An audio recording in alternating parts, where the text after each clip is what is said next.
From New York to Paris to Hong Kong and now to Chicago, where passion meets purpose, Midwest Fashion Week is born.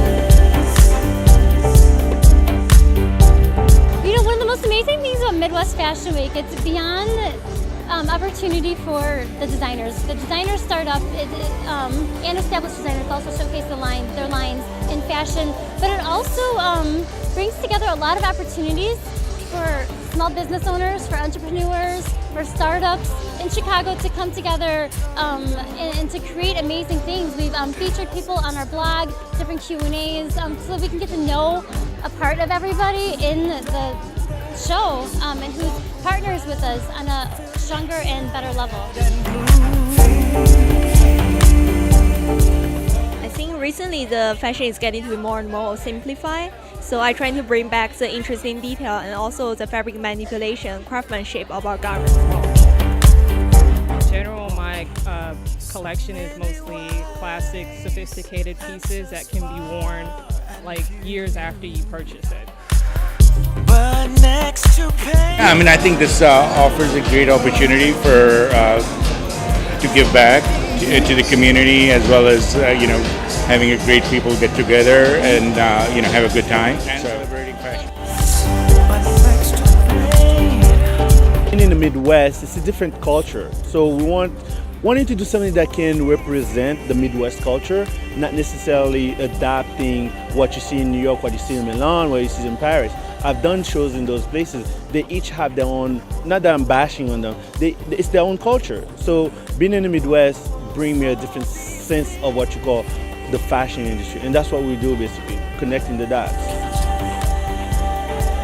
Most of them are from Chinese toy, and it's like childhood memories, and I design a pattern and print on the fabric, then make the silhouette.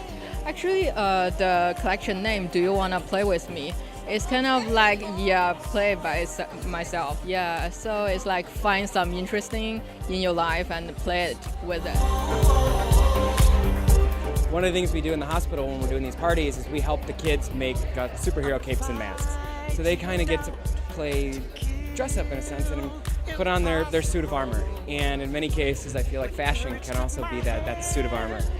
And it's so cool to see this type of event and to include kids like Nick and to include our friends from the hospital in something like this where they're not typically involved. And you know what? We can look good and do good at the same time. There is a dragon, Chinese dragon here, and also it's a bra outside, so it's kind of cute, and you can see the sleeve is very big. Because my inspiration comes from Chinese opera, it's like a costume on Chinese opera, so I translate into like modern fashion. Yeah, so this piece is my favorite.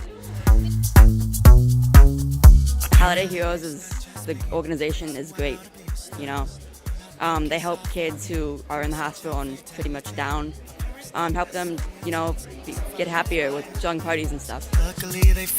Inspirations mainly come from my childhood background in China. It's more like a restriction and release at the same time. So I also do research something about with Korean area and also the young's uniform about Chinese students. My biggest message probably is the fact that we are providing diversity. We're providing something that is different, unique, and is very beautiful, because there's a whole lot of diversity and a whole lot of opportunities for many people that actually are participating. A lot of people are participating to make this beautiful show, but then at the same time, I just understand different people's backgrounds, different stories, and where people are coming from. And I actually am super excited to actually see everybody unite for one common cause. And today we're actually doing this for Holiday Heroes. This is Fashion for a Cause.